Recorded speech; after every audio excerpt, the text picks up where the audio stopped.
Hi guys, tara picnic tayo. Wala talaga kaming specific na pupuntahan, so bahala na kung saan dalhin ng manibela ang driver ko, char. So dumaan na nga muna kami ng 7-Eleven para bumili kami ng mga chichirya and utensils na gagamitin sa aming picnic. Mabilis ang grocery lang to kasi maghahanap pa kami ng lugar kung saan kami pwede. Dahil yung unang napuntahan namin is occupied na siya, kaya hindi kami natuloy doon. Nakaka-frustrate lang kasi birthday ko pa naman and nag-fail yung una namin pinuntahan.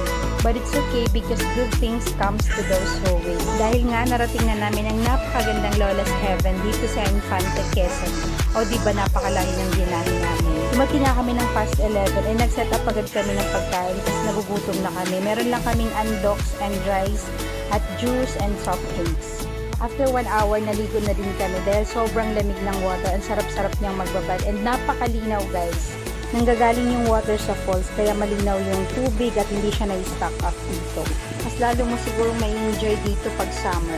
Sobrang affordable pa. Sa 30 pesos na entrance, tapos ang mga kubo nila may 300, 500. And meron din silang night swimming or pwede kayong mag-overnight dito.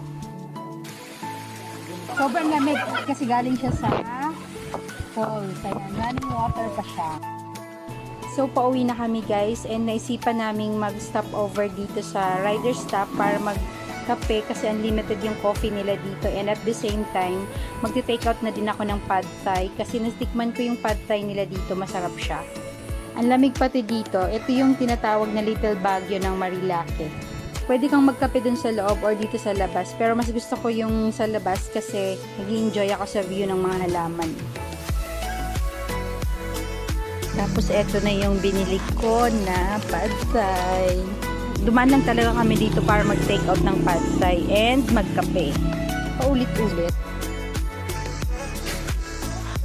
Ayan na siya. Kumuha siya ng coffee. Unlimited coffee. Kapeng barako. Barako kung asawa. Ang asawa mong utusan. Hindi. Natulog. Birthday ko naman eh. So, mga... Hanggang 12 midnight. Meron pa akong 7 hours. Oh, miss. Manilbihan. May 7 hours ka pa para manilbihan sa akin. Ha? Okay?